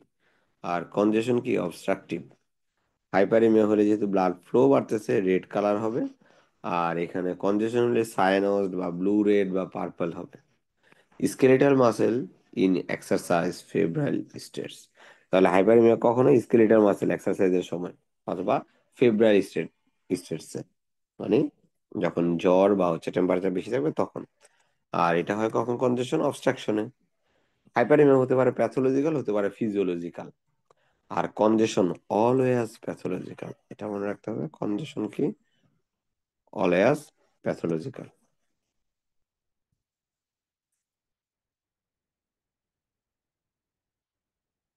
এবার আসেন pathological condition cause by vascular condition, যেহেতু কন্ডিশনটা হচ্ছে প্যাথোলজিক্যাল, তো এই কন্ডিশন প্যাথোলজিক্যাল কন্ডিশন যেটা হচ্ছে ভাস্কুলার কনজেশন করে, এটা কি কি, ব্রাউন ইন্ডিউরেশন অফ লাংস, এটার জন্য ভাস্কুলার কনজেশন হয়। Nutmeg liver, cardiac sclerosis, congestive splenomegaly, stasis dermatitis of leg, siderofibrotic nodule, সবগুলাই হচ্ছে একটু আননোন, মানে অ্যাজ ইউজুয়াল কজে ভাস্কুলার কনজেশন হয় না। এবার আসেন DIC, disseminated intravascular coagulation. Disseminated intravascular coagulation কি হয়, বিভিন্ন জায়গায় হচ্ছে ইন্ট্রাভাস্কুলার মানে ভ্যাসেলের মধ্যে কোয়াগুলেশন হয়ে যায়, ব্লাড ক্লট হয়ে যায়। ইউজুয়ালি আমরা জানি ভ্যাসেলের মধ্যে হচ্ছে ব্লাড ক্লট হয় না, বাট কখনো কখনো হচ্ছে ব্লাডে ক্লট হয়ে যায় ইন্ট্রাভাস্কুলার মানে ভ্যাসেলের মধ্যে। তাহলে এটাতে কি হয়, যদি আমি ল্যাব ডায়াগনোসিস করতে যাই, এটাতে BT, CT, bleeding time, clotting time, প্রথম মিন time, activated partial thromboplastin time, এগুলা সব হয়েছে, বা পার্শিয়াল থ্রম্বোপ্লাস্টিন সবগুলা কি হয়, ইনক্রিজ হয় এগুলা ল্যাব টেস্টে। আর ডিক্রিজ হয় কি, thromboplastin generation time, platelet count, clotting factor 1, 2, 5, 8, 10, thrombin time, এই সবগুলো হচ্ছে ডিক্রিজ করে ডিআইসি তে, আর বাকিগুলা ইনক্রিজ করে। DIC is not caused by, DIC কেন মানে কি দিয়ে হয় না, পলিসাইথিমিয়ার কারণে হয় না, সিকেল সেল এনিমিয়ার কারণে হয় না, ম্যাসিভ ব্লাড ট্রান্সফিউশনের কারণেও হয় না। কেন হতে পারে, অবস্টেটিক কিছু cause, gynaecological cause, septic shock, heart stroke, snake bite, extensive burn, extensive surgery, trauma, prosthetic, prostate কোনো surgery, pancreas, stomach, lung cancer, gram positive gram negative infection, এগুলোর জন্য হতে পারে। হাই রিস্ক ফর থ্রোম্বোসিস, থ্রোম্বোসিসের জন্য risk কি, high risk কোনটা কোনটা, হাই রিস্ক হচ্ছে 9টা।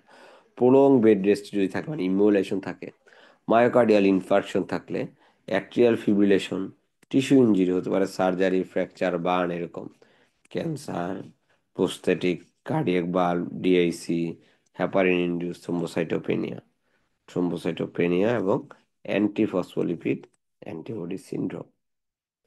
আর লোয়ার রিস্ক কি, থ্রোম্বোসিসের লোয়ার রিস্ক হচ্ছে cardiomyopathy, nephrotic syndrome, pregnancy and postpartum, oral contraceptive pill, sickle cell anaemia, smoking and obesity. দুইটাই হচ্ছে থ্রম্বোসিসের কজ, বাট লোয়ার রিস্ক আর কি, রিস্ক দুইটাই but lower risk. ভার্কোস tired, ভার্কোস tired কি, যে কোথাও যদি এন্ডোথেলিয়াল ইনজুরি, এন্ডোথেলিয়াল মানে কি ব্লাড ভেসেলের ভেতরে, এন্ডোথেলিয়াল যদি ইনজুরি হয়, তাহলে কি হবে, ব্লাড ফ্লোটা অ্যাবনর্মাল হবে, মানে যেই ফ্লোতে ব্লাডটা যাচ্ছিল এই ব্লাড ভেসেল দিয়ে, সেই ফ্লোটা আর থাকবে না, তাহলে কি হচ্ছে, কিছুটা অ্যাবনর্মাল ব্লাড ফ্লো হচ্ছে, এটাকে বলা হচ্ছে টার্বুলেন্স বা স্টাসিস। এর ফলে কি হবে, ব্লাড হাইপার কোয়াগুলেবিলিটি, হাইপার কোয়াগুলেটির ফলে এখানে থ্রম্বাস হতে পারে। ঠিক আছে, এটাকে বলা হচ্ছে ভার্কস ট্রায়াঙ্গেল, মানে থ্রম্বোসিস হতে পারে এটা। কেন, এক এন্ডোথেলিয়াল ইনজুরি, দুই অ্যাবনর্মাল ব্লাড ফ্লো, তিন ব্লাড হাইপার কোয়াগুলেবিলিটি। এবার আসেন, এই যে থ্রম্বাস হলো, এই থ্রম্বাসের ফেট কি, থ্রম্বাসটা শেষ পর্যন্ত কি হবে, দুই রকম, এক, থ্রম্বাসটা ব্লাড ভেসেলের মধ্যে অ্যাটাচ থাকবে, দুই, এটা ব্লাড ভেসেল থেকে ডিটাচ হয়ে যাবে।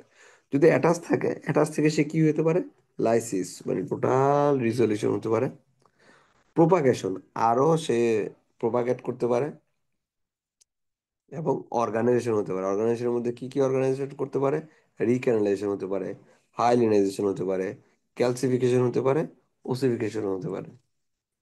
আর যদি থ্রম্বাইটা ডিটাচ হয়ে যায় তখন কি হবে, নন ইনফেক্টিভ অথবা স্টেরাইল থাকতে পারে, এবং সেপটিভ অথবা ইনফেক্টিভও হতে পারে। এখন যখন থ্রম্বাসটা ডিটাচ হয়ে যায়, তখন এটার থ্রম্বাস থাকে না, তখন এটাকে বলা হচ্ছে ইমবোলাই, এবং এই ঘটনাটাকে বলা হচ্ছে ইম্বোলিজম। এই ইম্বোলিজমটা হচ্ছে স্টেরাইলও থাকতে পারে, ইনফেক্টেডও থাকতে পারে। ফ্যাট এম্বোলিজম অর্থাৎ ফ্যাট জমে, ফ্যাট এম্বোলিজমে হচ্ছে তিনটা ছোট ওয়ার্ড আমরা মনে রাখি, কি কি, ফ্যাট, ব্যাট, ফ্র্যাক্ট। এর মানে কি, এর মানে হচ্ছে ফ্যাট এম্বোলিজমে আমরা ইউরিনে ফ্যাট পাই, বাউয়েলে ফ্যাট পাই, স্পুটামে ফ্যাট পাই, এবং এক্সরে করলে লাংসে আমরা পাই হচ্ছে ব্যাট উইং এক্সরে, এবং একটা ফ্র্যাকচারের হিস্ট্রি থাকতে পারে। এখন এই যে থ্রম্বাস হচ্ছে, এম্বোলাইজ হচ্ছে, এখানে ইনফার্কশন হয় সলিড অর্গানে ইসকিমিয়ার জন্য। ইনফার্কশন হচ্ছে দুই ধরনের, একটা হচ্ছে রেড ইনফার্কশন, একটা হচ্ছে হোয়াইট ইনফার্কশন। তাহলে রেড ইনফার্ক্ট কি, রেড ইনফার্ক্ট কখন বা কোন কোন ডিজিজে আমরা পাই, রেড ইনফার্ক্ট পাই হচ্ছে লিটু ভাই লজ্জায় লাল, এলে হচ্ছে লাংস, আইয়ে হচ্ছে ইন্টেস্টাইন, টিতে হচ্ছে টেস্টিস, ওতে হচ্ছে ওভারি, মাঝে মাঝে ব্রেইন, এই যে ভাইতে হচ্ছে ব্রেইন। লাল দিয়ে হচ্ছে রেড ইনফ্রারেড, লাল ইনফ্রারেড। তাহলে সহজেই মনে থাকবে, রেড ইনফ্রারেড হচ্ছে লিটু ভাই লজ্জায় লাল। আর হোয়াইট ইনফ্রারেড কি? হোয়াইট ইনফ্রারেড হচ্ছে আমাদের সবার প্রিয় শাহরুখ খান। শাহরুখ খানকে দেখতে হোয়াইট, সাদা বা ফর্সা বা সবার পছন্দের। তো হোয়াইট ইনফ্যাক্ট আমরা মনে রাখতাম শাহরুখ খান দিয়ে। শাহরুখ খানের হচ্ছে অ্যাব্রিভিয়েশন কি, ইলাবোরেশন অ্যাব্রিভিয়েশন মানে সংক্ষিপ্ত হচ্ছে SHK। তাহলে এস এ কি? স্প্লিন। এইচ হচ্ছে হার্ট, কে তো হচ্ছে কিডনি। এই জায়গাগুলোর ইনফ্যাক্ট হচ্ছে হোয়াইট ইনফ্যাক্ট।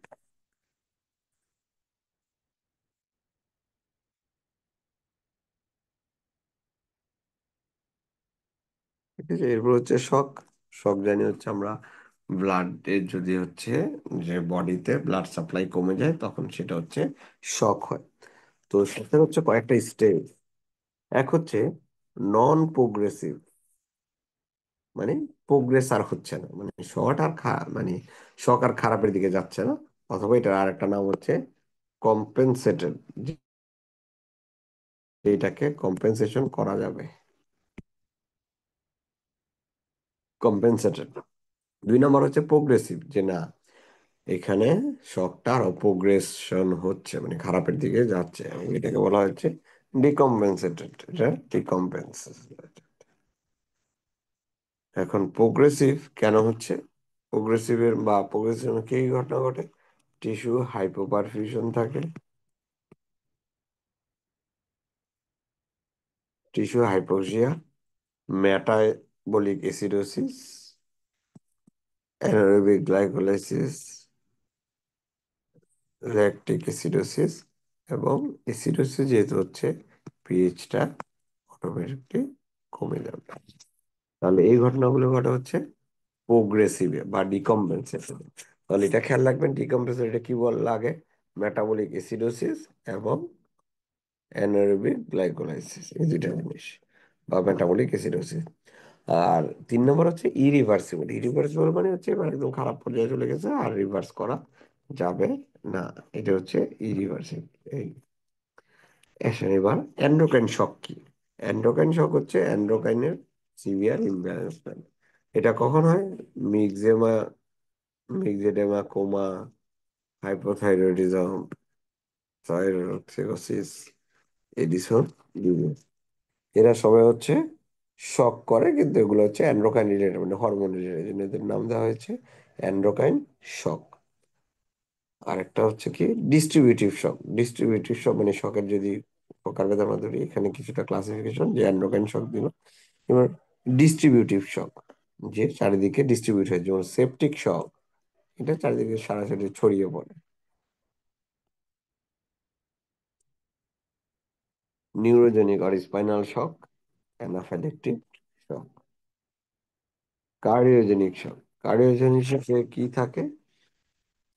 যে কার্ডিওজেনিকে দুই রকম, ইন্ট্রিনজিক না হচ্ছে এক্সট্রিনজিক। ইন্ট্রিনজিক মানে হচ্ছে বডির ভিতরের কজ কি, যে ইন্ট্রিনজিক যে চেঞ্জ আসে বা কিছু, মায়োকার্ডিয়াল ইনফার্কশন, অ্যারিথমিয়া থাকে, মাইট্রাল রিগার্গিটেশন, প্রোস্থেটিক বাল্ব ডিসফাংশন, রাপচার হার্ট।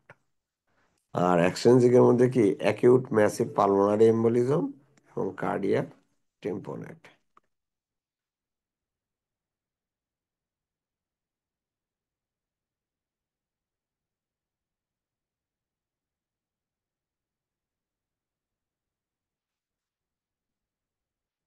তাহলে এক্সট্রিনজিকের মধ্যে এটা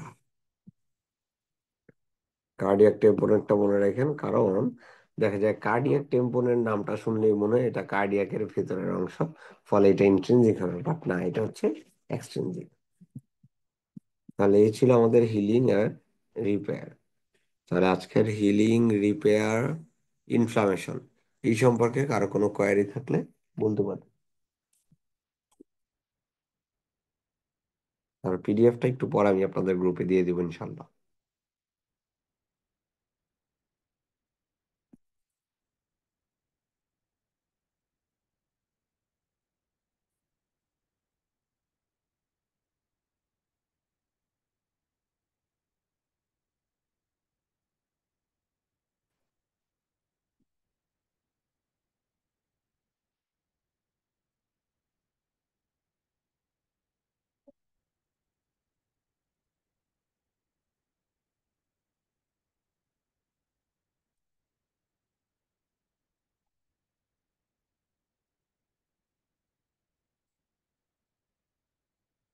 ঠিক আছে, যদি কারো কোনো কোয়েশ্চেন না থাকে আমরা শেষ করতেছি। প্রেজেন্ট থাকার জন্য থ্যাংক ইউ। সালামু আলাইকুম।